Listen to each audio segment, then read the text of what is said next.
নির্মল আকাশ, মন্দ মন্দ বহিতেছে মলয় বাতাস। লক্ষ্মী দেবী বামে করি বসি নারায়ণ, কহিতেছে নানা কথা সুখে আলাপন। হেন কালে বিনা যন্ত্রে হরি গুণগান, উপনীত হইলেন নারদ ধীমান। ধীরে ধীরে উভপদে করিয়া প্রণতি, অতঃপর কহিলেন লক্ষ্মী দেবী প্রতি। শুনো গো মা নারায়ণী, চলো মর্তপুরে, তব আচরণে দুঃখ পাইনু অন্তরে।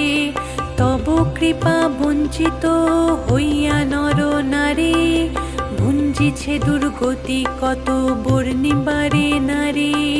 শত কুকর্মে রত